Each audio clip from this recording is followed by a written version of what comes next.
Hi, this is Upping Your Game, the podcast where experts share strategies to help you, your team, or your organization thrive in today's fast-paced and ever-changing world. I'm Stephen Krempel and I'm your host. Today we have Gianpaolo Mettifogo, and he is the Vice President of Singapore Assembly and Test Operations at Micron Technology. His dynamic career spanning engineering, leadership, and operation across Europe and Asia. With a chemical engineering degree from Italy Turin Polytechnic and executive education from Harvard, he has played pivotal roles in scaling manufacturing and driving excellence, including leading Micron's outsourced assembly and test strategy and the Singapore back-end operations. GP, if I may call you that, welcome to the podcast. Well, Stephen, thank you very much for having me here, and I'll try my best today. Yeah, no problem. To explain great. what happened to me and why it happened to me. So I hope it will be helpful for everybody. Okay, very good. So I have a couple of questions for you, and here's the first one. Yeah.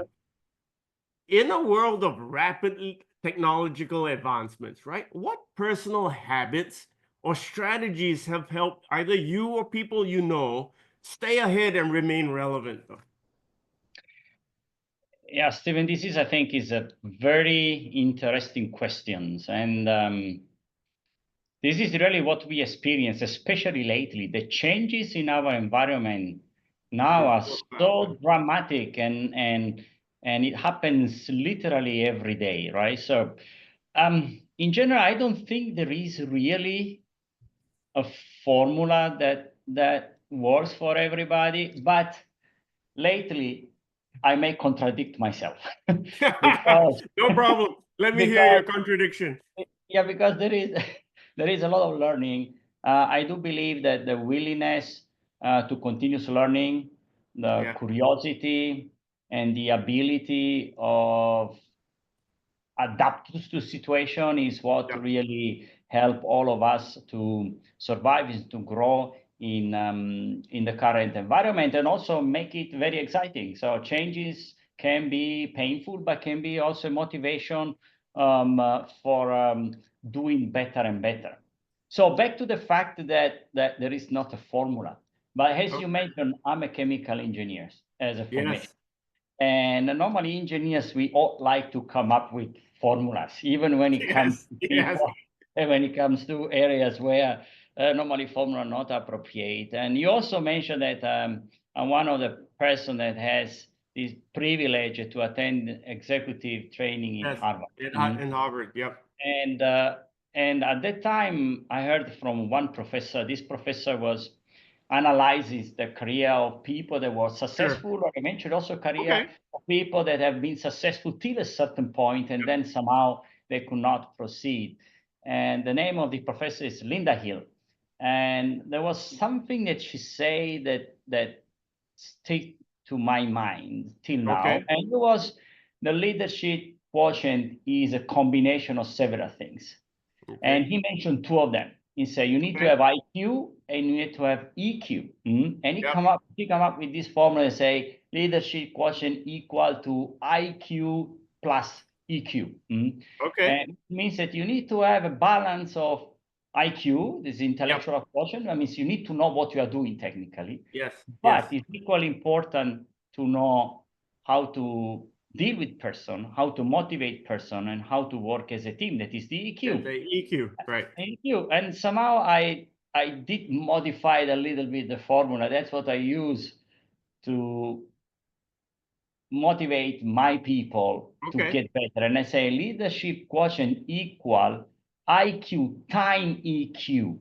So I changed the plus with a multiplier to enhance the fact that you really need to have both. So if you have a 10 IQ, but you have 0 in EQ, at the end, your leadership quotient is very minimum. And back to the changes, and the fact that nowadays our environment is extremely dynamic. Just last year, we make a modification to the formula, and we make IQ equal EQ time IQ time AQ, where AQ is adaptability and agility quotient. So I do believe really to be successful nowadays, we need to have a combination of these three. IQ, knowing what you are doing, EQ, knowing how to deal with people, and AQ, have a right mindset to be agile with the changes and to take the changes in a positive way and get the energy to move forward. Right. Perfect. Ladies and gentlemen, I don't know whether you got that, but let me repeat it in case you missed it.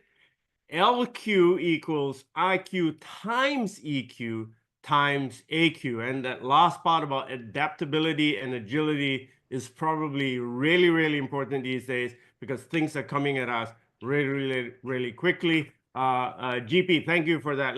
Can I move to my second question though for you? Absolutely. Okay, great.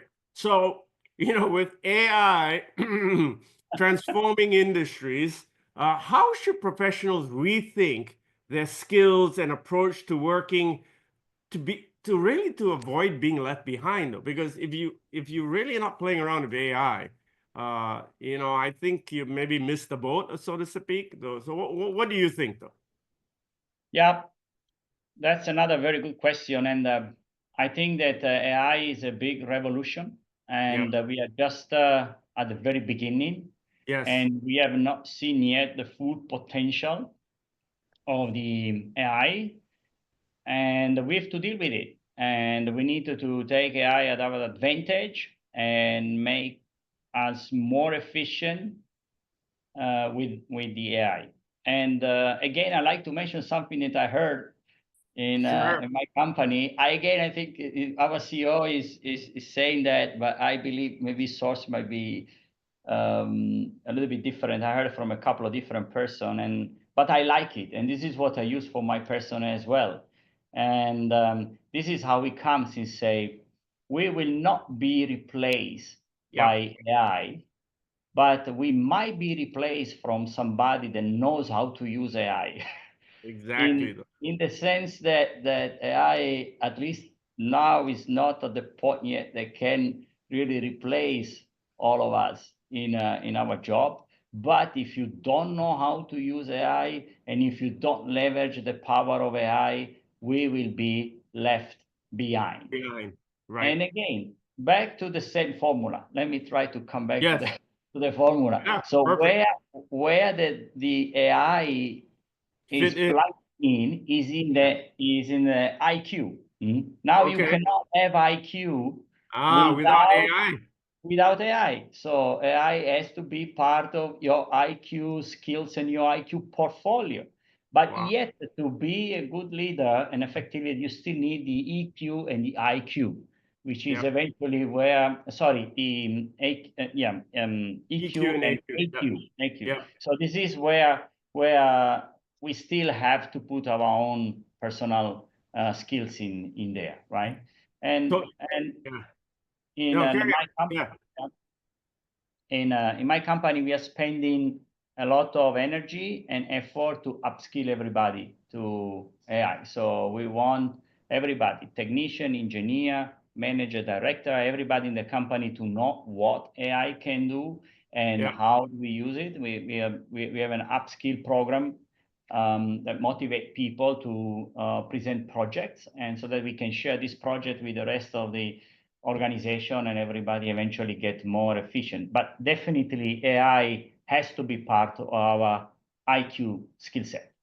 Well, that I love it when it fits into your formula, because then it's not something really an add-on, it's an expectation, right? Everybody needs that. In fact, I was just talking to an Emory professor 2 days ago, and he's going to come on the show, and he's saying now not only AI, we're now moving to agents, right? And an agent is it takes care of many AI elements and puts it together, and it runs automatically. So even that's changing and going faster. So anyway, thank you very much for that. Love your introduction to the IQ with AI. I have a third question for you though.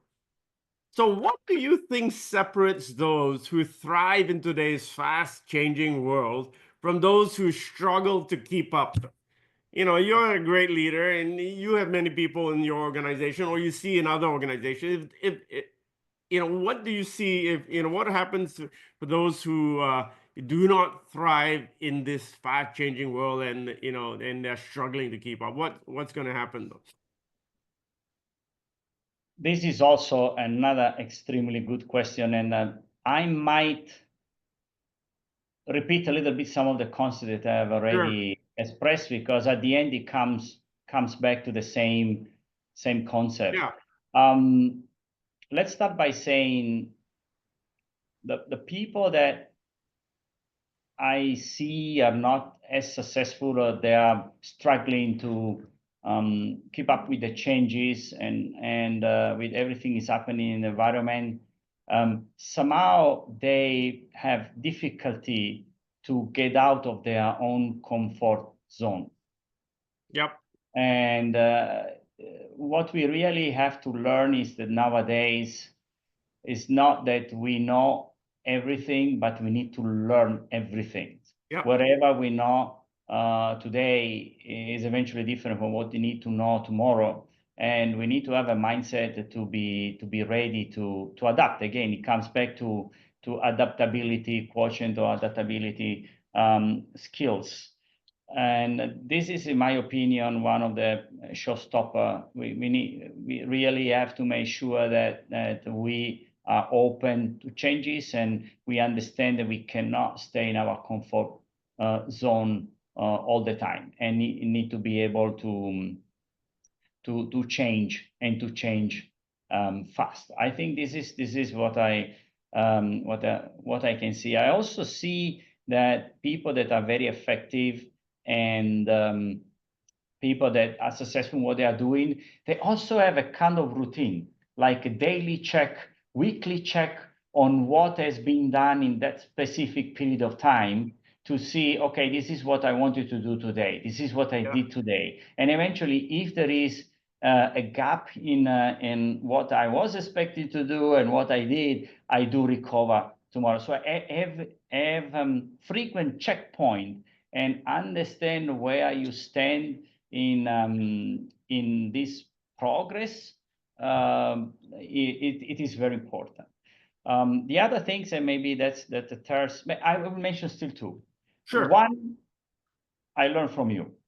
I attended a couple of seminars that you did here in Singapore and in other parts of the world, and you are teaching a very simple concept that sometimes get lost in translation. The fact that the job doesn't speak for itself. So, and this might be sometimes more for certain cultures and certain society than others. But sometimes we do the job, we do expect that people understand what we are doing, but in reality, there is no visibility, right? So when obviously we have to do a good job, but when we do a good job, we also have to think a little bit, how do we market it? So how do we make sure that our peers and our supervisors and the executive of the company understand what I'm doing? It looks very simple. But it's not so simple. But this is something that also my people like it a lot. They say, "Oh, I don't spend enough time to really let other people know that I'm the one that did these things, or I'm the one that enabled certain things." So I think that's also very important, and this is also the difference that I can see from people that are continuously getting better in the position and unseen another. So in one word, the visibility. That's very important. I like the 3 points that you brought up, GP. One is you have to get out of your comfort zone and adapt to the change, because it's coming fast, right? It's not getting any slower. In fact, change is getting faster by the day. The second one is actually, it's quite interesting, very simple as well, but have a routine where you're checking in either daily, weekly, what you're doing, and you said you're going to do, and what you're not doing, and try and close that gap. And this is where AI, if you're familiar with it, can help you though. Absolutely. So talking to the Emory professor, he says, "No, Stephen, I can get my students to help you. We'll write a program for you. The AI will check your email, right? You don't even have to check your email. They'll check your email and Yes. upload to you which ones you're supposed to answer. In fact, some of them, they will answer it for you, though. I'm going, you got to be kidding me, though. So take, for example, how much time do we spend going through email, right? Right. So I'm not saying that AI takes over everything, but if it can, give you free up some time, then your third point becomes important. Now I have time to let people know and communicate the things that I'm doing, though, because I have more time to be able to do it. Because everybody always says, I'm too busy doing my work, though. Well, but visibility is part of your work, though. And sometimes Right. people forget that. So a great point that you brought up, though. Thank you so much. Okay. If you allow me, I would like to add one last, because I mentioned I have two Sure. concepts, and that I also learned is many years ago I got familiar with the concept of social style, and that say that all of us somehow belong to a certain social style. And Yep. we can be more expressive, we can be more amiable, Right, we yep. can be more Yep, yep. driver or more Yep. analytical. Yes, And yes. each of a social style has strength, but also have Weaknesses. Yeah. some weakness that we need to know and we Yeah. need to approach. Like specifically in my case, I belong to the social style that is called expressive, which Okay. means that I'm naturally good in creating big plans to Yes. eventually communicate with people and sometimes being also able to motivate them. But the weakness is that I lose interest when it get into the detail. And Yes. sometimes I'm not so good in following up Yes. on the The action. details. Yeah. So what helped me is to be aware that Yeah. those are things that I don't do naturally well. So of course, Yes. then if you have a discipline, you will learn how to do it. Yes. So Yes. when you create your team, you need to make sure Compensate that for there is that. Right. somebody in your team that is He's doing it. very good in that The details. specific Yes. areas where we are not naturally,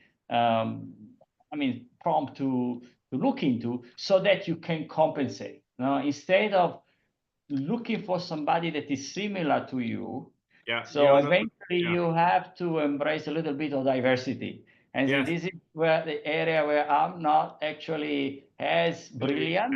So Yeah. then Yeah. let's get somebody that can help me in that area so that you can compensate. I think that's a very good concept that also helped me in the past and even now to create a team where we cover all the skill that is needed Yeah. and be aware that we are not good in everything. There is always something that we are naturally not Yeah. liking to do it, or we are not as good as. That's right. Yeah. It's one of those things, right? In all organizations are actually multiple teams put together, and I think the leaders that choose the right team members that they have to compensate for everybody's strengths and weaknesses will have a more effective team, though, right? So no, thank you very much for that. I think the social styles is very important for you to understand what yours is and how you can pull together a team that can enable you to leverage your strength and leverage their strengths together though. So GP, I have a fourth question, and we'll keep this as the final question. Okay, if someone wants to up their game, up their game, all right, and remain indispensable in their field, what's the most critical skill or mindset they need to develop today? So if you want to be indispensable in your field, I don't care what field you are, right? It could be anything, right? What mindset or skill, a critical skill, would they need to do you think? Yeah, well, thank you for the question, and maybe you give me an opportunity to elaborate another point that we have not Sure. touched at this point. And I think the person that keep staying indispensable for the company and really contribute to the company is the person that has a good mix about tactical and strategic thinking. So everything in our life is, somehow we like to bucket it in the short term and long term. Yeah. So I don't know if it's the best things to do, but at the end, we always end up to see those are things that we have to do in the short term, and these are things that we need to do in the middle and long term, right?